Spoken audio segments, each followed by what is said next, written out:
జరగడం జరిగింది.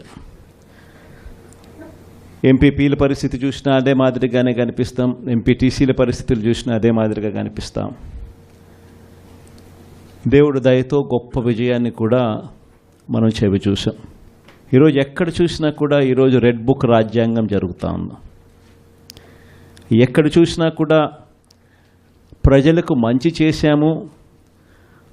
చేశాం కాబట్టి ప్రజల దగ్గరికి వెళ్ళి మాకు ఓటు వేయండి అని అడిగే పరిస్థితి ఎక్కడా కూడా తెలుగుదేశం పార్టీకి లేదు. ఈరోజు ఎక్కడ చూసినా కూడా వ్యవస్థలన్నీ కూడా కుప్పకూలిపోయిన పరిస్థితులు కనిపిస్తూ ఉన్నాయి. మన ప్రభుత్వం చంద్రబాబు నాయుడు గారి ప్రభుత్వానికి మధ్య కంపారిజన్ ప్రతి ఇంట్లో కూడా వెంటనే ఇప్పటికే చర్చ మొదలైంది. మన ప్రభుత్వ హయాంలో ఎలా ఉండేది, ఈరోజు చంద్రబాబు నాయుడు గవర్నమెంట్ వచ్చిన తర్వాత ఈ 6 నెలల కాలంలో ప్రభుత్వం ఎలా పనిచేస్తూ ఉంది అన్నది ప్రతి ఇంట్లో కూడా ఇప్పటికే చర్చ మొదలైంది.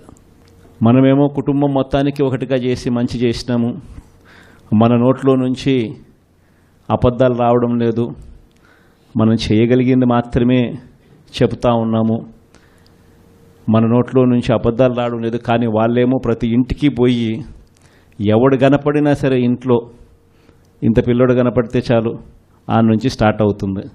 ఇంట్లో 2-3 పిల్లలు నవ్వుతూ కనిపించినారంటే చాలు, నీకు 15,000, నీకు 15,000, నీకు 15,000 సంతోషం అనే మాటలు.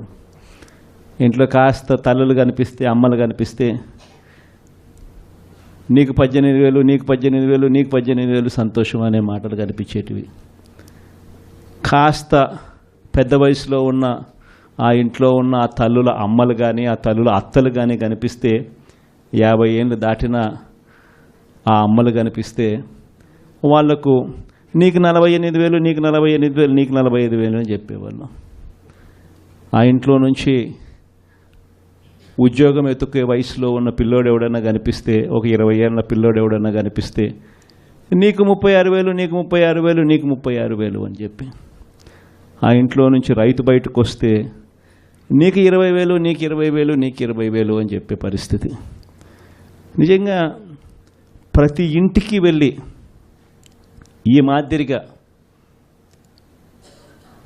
ప్రతి ఇంట్లో ఉన్న ప్రతి ఒక్కరిని చూసి ఏ ఒక్కరూ మిస్ కాకుండా ఇవన్నీ జరగబోతున్నాయి చంద్రబాబు నాయుడు ముఖ్యమంత్రి అయిన వెంటనే అని చెప్పి ప్రలోభాలు పెట్టిన నేపథ్యం ప్రస్ఫుటంగా కనిపిస్తూ ఉన్న పరిస్థితిలో కూడా నా దగ్గరికి వచ్చి చాలామంది కూడా చెప్పినారు, అన్న తెలుగుదేశం పార్టీ వాళ్ళు ఈ మాదిరిగా క్యాంపెయిన్ చేస్తూ ఉన్నారు, ఈ మాదిరిగా ప్రతి ఇంట్లో ఉన్న ప్రతి ఒక్కరిని కూడా చెడగొట్టే కార్యక్రమం చేస్తున్నారు, సాధ్యం కాని హామీలు అని చెప్పి సాధ్యం కావని తెలిసినా కూడా ఇస్తూ ఉన్నారు, మనం గమ్ముగా ఉంటే ఎలా అన్నా అని చెప్పి నా దగ్గరికి వచ్చి కూడా అడిగారు.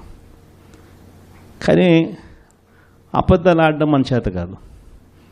నాని ఎప్పుడప్పుడు అంటాడు, నాకున్న సమస్య లేదంటే, అన్న నీతో ఒక సమస్య ఉందని అంటాడు. ఏం సమస్య లేదంటే అతి నిజాయితీతనం, అతి మంచితనం, ఈ రెండు మనకున్న సమస్యలు అని చెప్పి. కానీ ఈ అతి నిజాయితీతనం, అతి మంచితనమే రేపొద్దున మళ్ళీ మనల్ని అధికారంలోకి తీసుకొచ్చేటివి కూడా ఇవే. ఎందుకనంటే జగన్ ఇవన్నీ చేయగలిగాడు కదా, చంద్రబాబు నాయుడు దీనికన్నా ఓ 2-3 ఇంతలు ఎక్కువ చెప్తున్నాడు అంతే కదా, అందులో చంద్రబాబు నాయుడు మోడీతో కలిసి వస్తున్నాడు కదా, ఏమో చేయగలుగుతాడేమోలే అన్న ఒక చిన్న ఆశకు తావు బహుశా మన పాలనలో మనం ఇంత బటన్లు చక్కగా నొక్కాం కాబట్టి బహుశా ఆశ కూడా ప్రజలకు కలిగింది. 6 నెలలు తిరక్క మునిపి ఈరోజు పరిస్థితి ఏమిటి అనంటే, ప్రతి ఇంట్లో చర్చ ఏమిటి అనంటే, జగన్ కనీసం పలావన్నా పెట్టేవాడు, చంద్రబాబు నాయుడు బిర్యానీ పెడతానన్నాడు, ఇప్పుడు తీరా చూస్తే పలావు పోయింది, బిర్యానీ కూడా పోయింది, పూర్తిగా ఏమీ లేకుండా పోయింది అనే పరిస్థితి ఈరోజు ప్రతి ఇంట్లో కూడా చర్చనీయాంశమే జరిగింది. ఒకవైపున చర్చ పథకాల మీద ఈ మాదిరిగా చర్చ అనేది ఒకవైపున ఉంటే, మరోవైపున సిస్టమేటిక్గా ప్రతి వ్యవస్థ కూడా కొలాప్స్ అవుతూ ఉంది. ఈరోజు ఫీజుల కోసం పిల్లలు కాలేజీలకు వెళ్ళలేని పరిస్థితిలో ఉన్నారు. డిసెంబర్ వచ్చేసరికి మామూలుగా జనవరి నుంచి ఫీజులు పెండింగ్. మన హయాంలో ప్రతి క్వార్టర్, ప్రతి 3 నెలల